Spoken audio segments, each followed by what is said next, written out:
Tungkulan ko sa lahat ng mga parokya dito sa Malolos na ang misa ngayon ay sa pagpapahalaga sa kalikasan.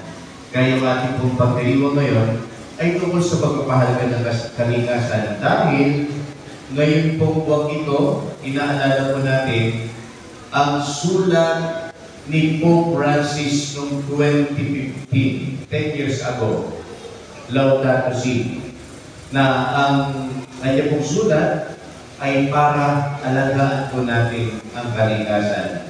At pang-10 taon nga po ngayon.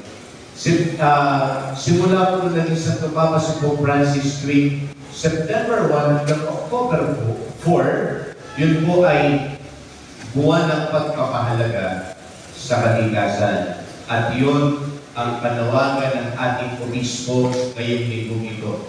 Ngayong unang linggo na Setyembre, sana makita namin ang kahalagahan ng kalikasan.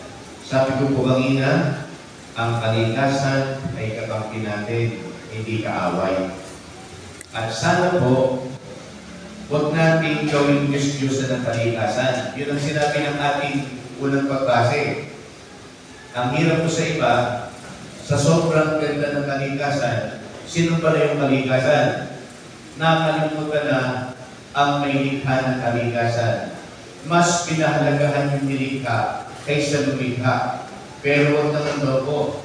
Dapat sa lahat ng mga nakikita po natin, malaman natin at tandaan natin na ang lahat ay biyaya ng Diyos. Ang lahat ay galing sa Diyos. At wala tayong ibang sasampahin kundi ang Diyos. Siya nagbibigay sa atin ng lahat ng mga biyaya. Pagka po kalikasan ang pinag-usapan, ang madalas sumasagi ko sa isip ko, una, yung kanta ni Joey Ayala. Ang kanta po niya, ang lahat ng bagay ay magkaugnay. Na lahat daw po ay may koneksyon sa isa't isa.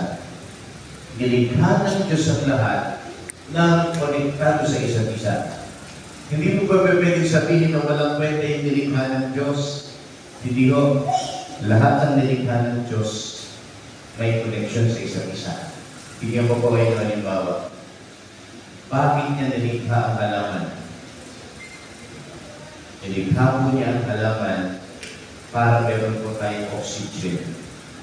Kasi kung wala tayong oxygen, mamamatay po tayo. Ilang minuto lang na wala tayong oxygen, mamamatay po tayo. At yung mga may sakit sa baga, pansinin niyo po, pag nahihirapan na silang huminga, bumibili ng oxygen na katangke dahil kailangan ng oxygen. Kailangan po natin yun. Kaya meron tayong halaman, meron tayong mga puno, sila ang nagbibigay ng oxygen sa atin. At yun naman po ating hinihinga ay carbon dioxide. Yung carbon dioxide naman po, yun ang kailangan ng mga halaman. Kaya umiikot lang. Umiikot lang po. Kaya may koneksyon ng bawat isa. Tapos, yung mga hayop, yung mga puno, kailangan po ng isa't isa.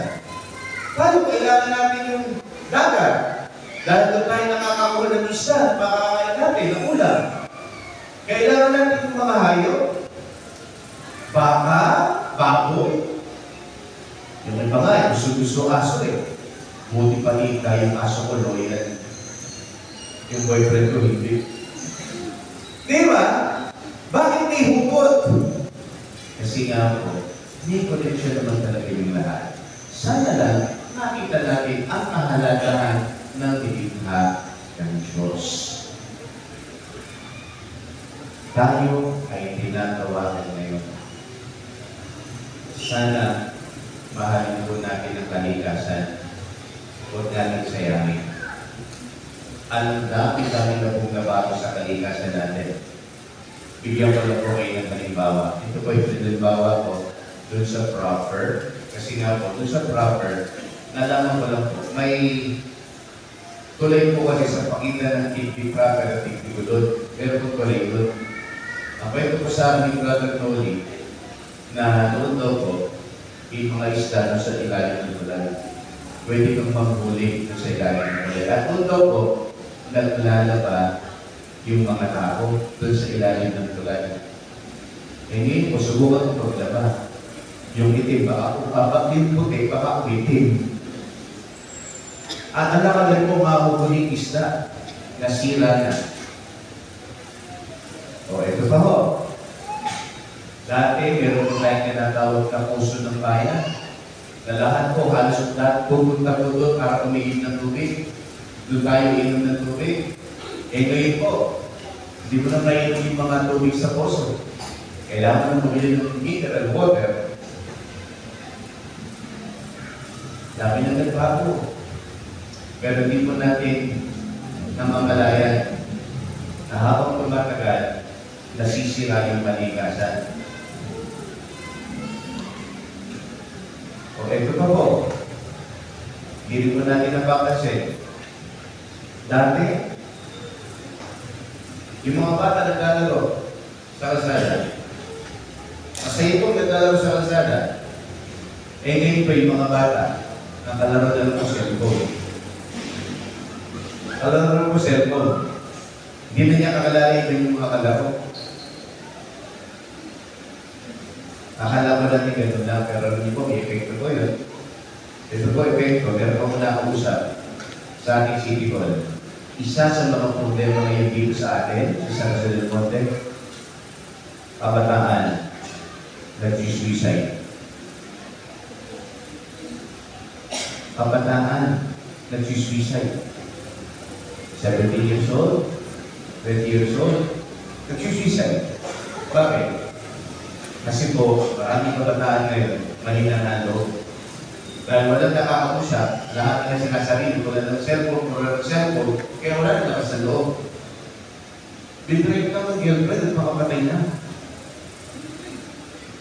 Ito po, binrake ka ng girlfriend at makapatay na. Ang tanong mo doon, bakit? Dinala mo kayo sa mundo? Ano ang sabi ko po sa inyo?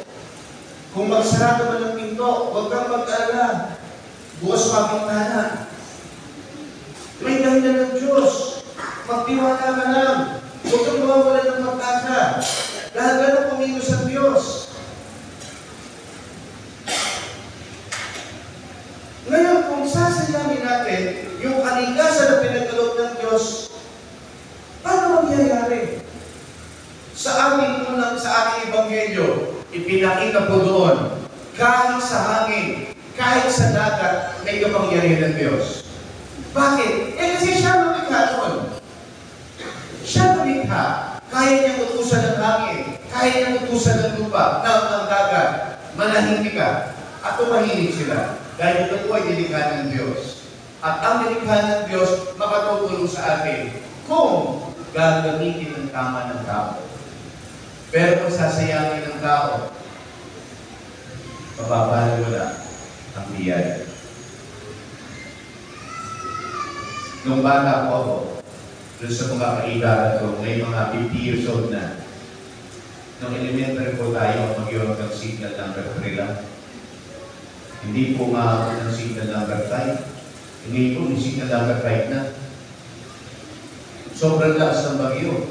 Pero kasi ninyo po, dito sa atin, sa Bulacan, kahit gaano kalakas ang bagyo, pag bumagsak sa atin, mahina na.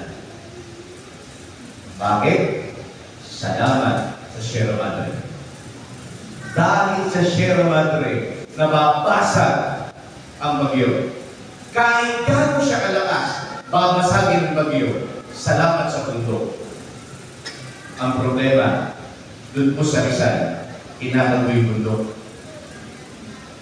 Ano ang mangyayari pagka nagal mo na yung bundok? Wala nang palagi sa bagyo. Father, kasi malaking kita. Sandali, aanin mo yung malaking kita. Kung masisira naman ang kalikasan, palagi may baha. Diba, issue mo yung blood control. Paano yung blood control? Eh, wala naman makikita project, pero mayroong budget. At hindi ordinary budget. Bilyon! Bilyon na budget. Kaya na, naubos, nawala. Walang project.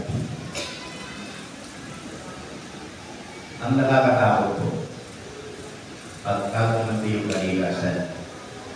Yung kalikasan po, kaibigan po yan. Pero makapusuhin natin, gaganti po yan. Bakit maraming maka? Kasi nga, naubos na yung bundok. Tapos yung mga daanan ng tubig, dinara na. Yung basurang itatapon mo, babalikin sa'yo. Yun ang kalikasan, pagkakumante. Kaya please po, hanggang ipagkakataon tayo, ingatan natin ang kalikasan. Yan po ay biyaya ng Diyos. Walang nagsisi sa una. Ang pagsisisi ay palaging nasa huli. Huwag natin hayaang mahuli ang lahat. Hanggang may pagkakataon, alagaan natin ang kalikasan. Biyaya ng Diyos yan para sa ating kabutihan. Amen.